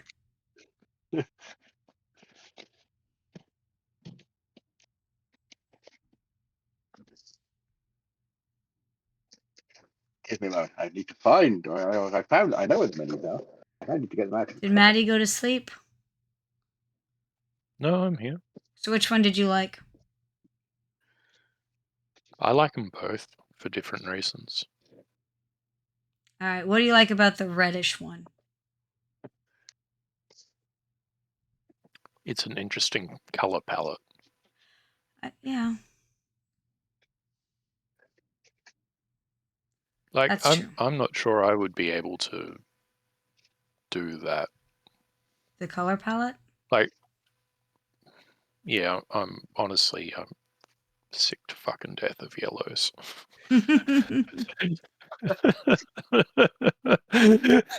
And especially on top of red. I can't imagine why. I'll show you. How many are left to go? I've been working on number 5 during the course of the events of today. It's coming along and will be ready soon. And then there's one after that, AW5. And then that's all the models that I have. Yeah, on my list is the spreadsheet of the 40 and the various statuses of them all, so that we know we're on the same page. So FT 1, 2, 3, and 4 are complete 100%. And AW 2, 4 are as well. And 5 is printed and ready to go. But it also has yellow on it.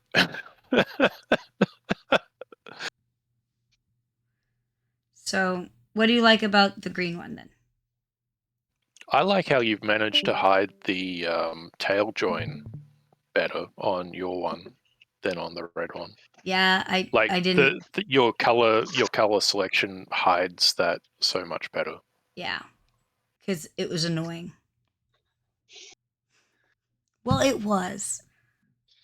Sometimes those joints like that are just annoying.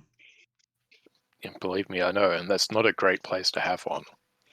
No, these were a 3D print from somebody at Origins. Well, they're nice prints. Yeah, I liked it. It's one of the closest to scientifically accurate Spinosauruses I've seen, which is why I picked them up, because the friend's totally into dinosaurs too. He said he liked my sail better, because I managed to get that striping in the sail. Yeah, that's like I was happy with how that came out. The little black dragon was one of my earlier pieces, but the blue flames on it I thought came out pretty good.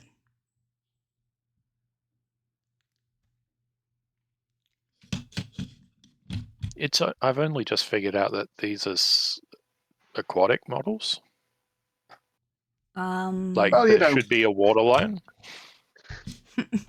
Oh, the Spinosaurids? Yeah, like the way that the base is. They're definitely underwater. It's a sea thing. It's not a jumping. No.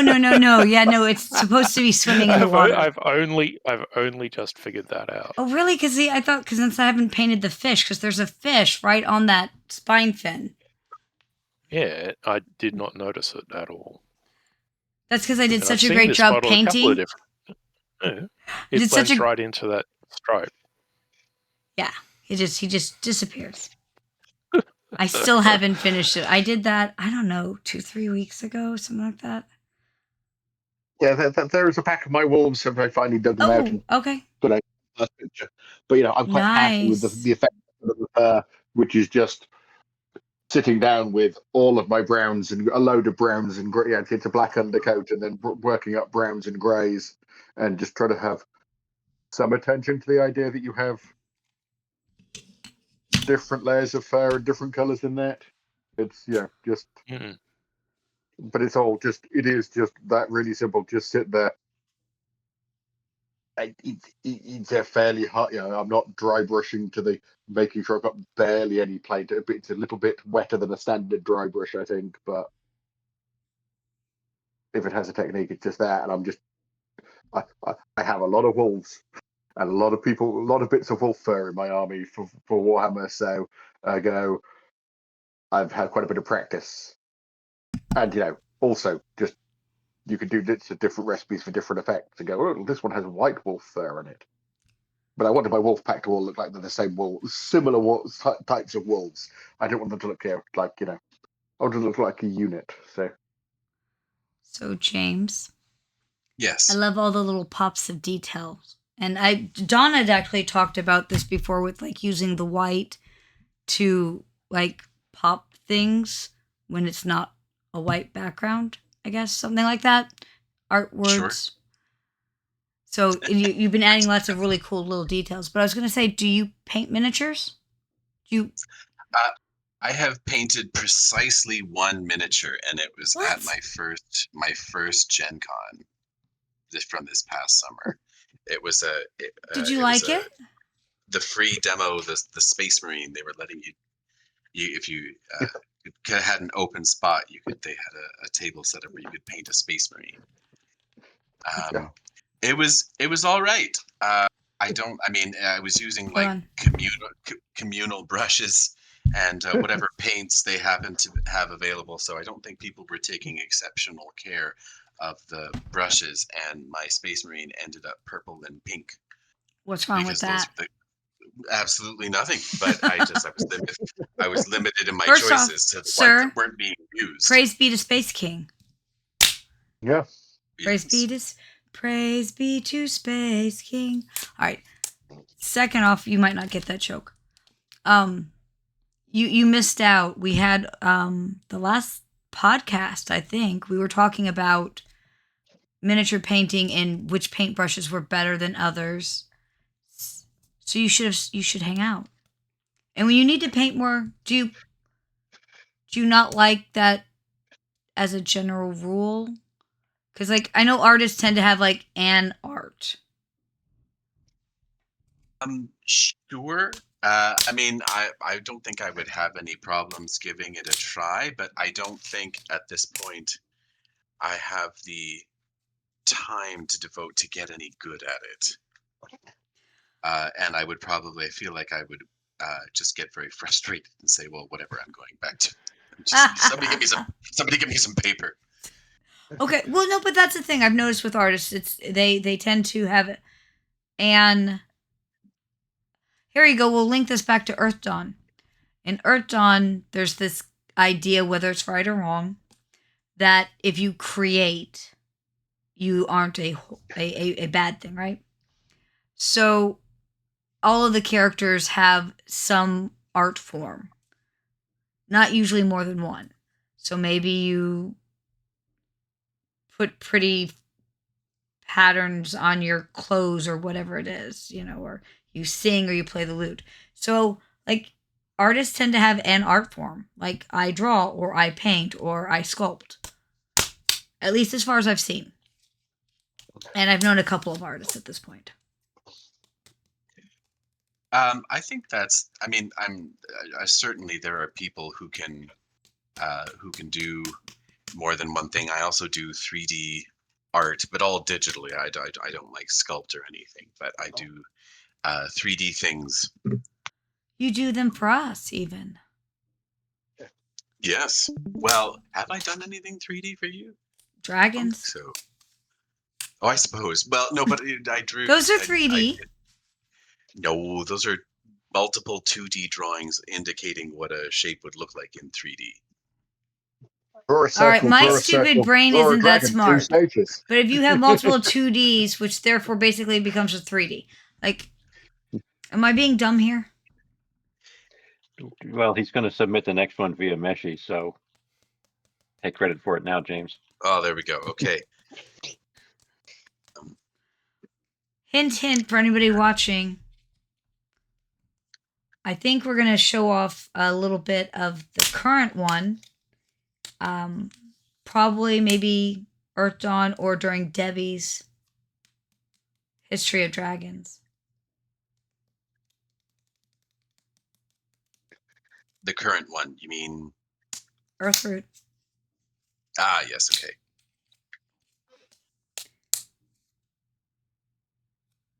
Because Earthroot is looking pretty good.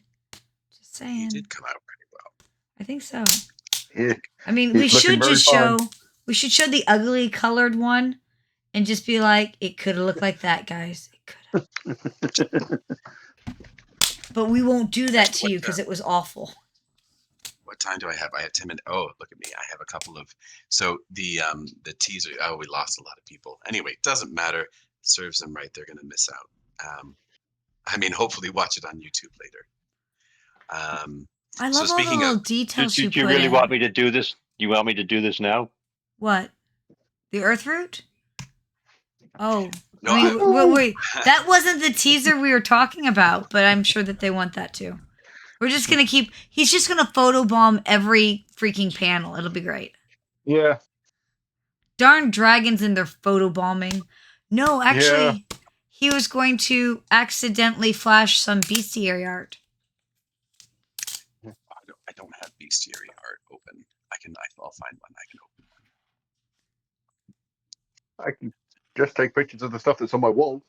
Yes, Mine are not on the walls yet. I have them. I just keep forgetting to frame them. I bought them back from Gen Con and we made sure we got frames. And yeah, I have.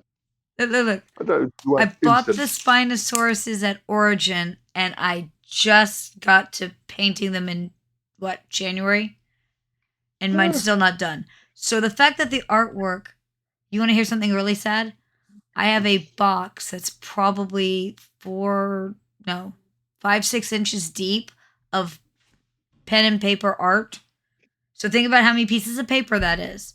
That are Yeah. all art that I've collected at conventions from different artists. Oh, And they're all just sitting in a box because I never got around to framing it. yay, Steel. James, yours are not in a box. Yours are actually very delicately put up safely because I'm going to frame them and put them in my office. Naturally. See, yours didn't get thrown in the box. So this was the Skeorks for the bestiary. Isn't that It's probably my gorgeous? favorite. It's probably my favorite one of the I ones. really love the that I've done color so on far. this one. Well, this one, it was actually inspired by, like, I think, first edition Skeorks art. Yeah. Like, is it, if you look at the original, I don't know if I can still find. Sorry, I'm looking on the internet right now. 'Cause it wasn't super easy to find. I think it came up when you were drawing Michelle's character, because I know I know I've dragged it up a couple of times, but Here it is. yeah. So this was the original. So that's how we landed on the green and the purple. And then also why he looks super jacked, because this looks like a super jacked tiger. But the Yours is so much better. Sorry to the other artist. well, it was a different time. It's a different style. Anyway, Yours is better. Take it. all right. Well, thank you. The color of the Skeorks' eyes I actually sampled from the electric background here. So if we put these colors side by side, I actually stole this color and put it in the eyes. Oh, nice. You know, that's a really cool thing that nobody else knows because they weren't here unless they're here or watch it on YouTube. Yeah. Yeah, and then But- I don't know, a couple other. I really love the detail work you've been putting in with like the little squares and then the kind of scale mill look on the bottom. Well, again, it's in the original. He's wearing, I don't know, chain or scale or something here. So Yeah. we're trying It's to a scale. Yeah. But all the little cute details you've been putting in. Thank you.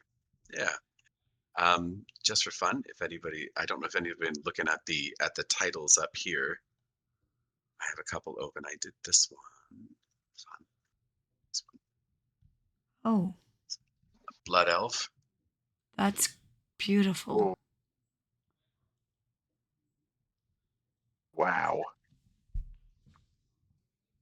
And then she's not done yet, but she's basically there. I got a lot of work to do in the bottom still. She's gorgeous. And then I started doing a few of these in this sort of 16:9 format, because that's how we landed. We ended up here in the 16 or 9:16 format, whichever way you look at it. And then recovered. Why is it recovered? Photoshop must have crashed on me. Anyway, and then we have a dragon, because more dragons always better than fewer dragons.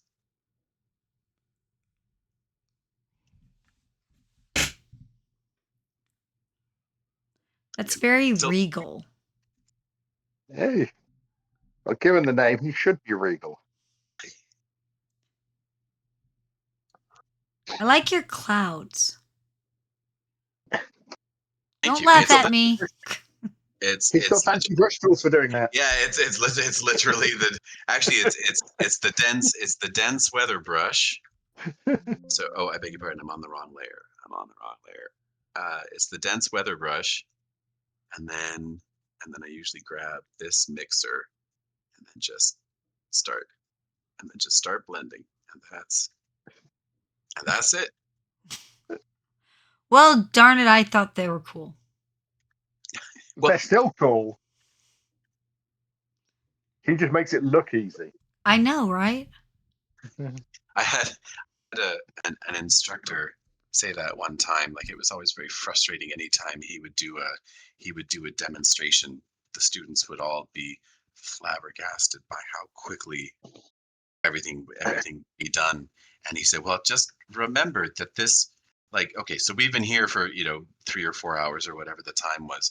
This is not a 3 or 4 hour painting. This painting was like 35 years in the making. It took me 30 years to be able to paint this fast. This is not a 3 hour painting. This is a 30-year painting.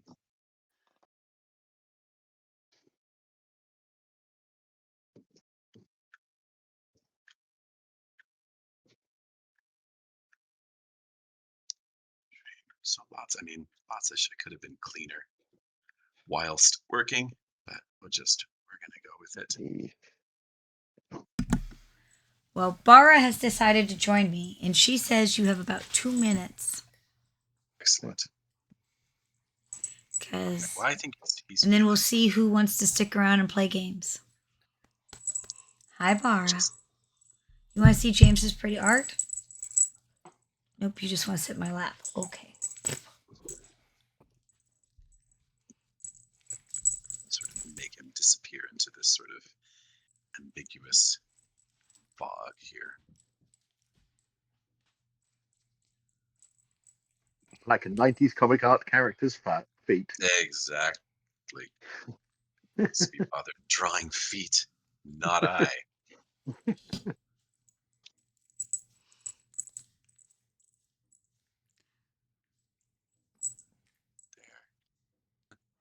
Maybe not that. Nah, leave it there at the bottom.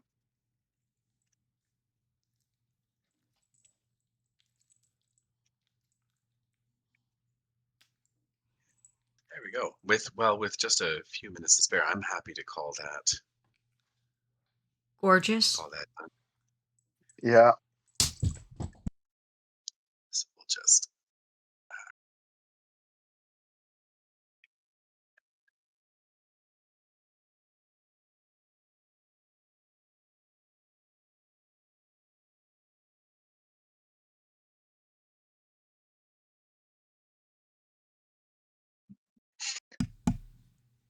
all right. It was fun. Thank you, everybody, for coming on this journey with me. It's been great. And make sure you tune in tomorrow morning at 10 a.m. U.S. Central Time. And let's see, I think, is it the same time on Sunday?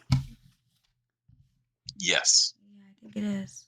Yeah, 10 a.m. U.S. Central Time. Thank you very much, James. It's beautiful. You are so talented. Oh, my pleasure. Thank you. All right, you want to say goodbye to the stream, sir? And I will close it. I will say goodbye to the stream. Thank you so much. Hopefully we'll see you tomorrow.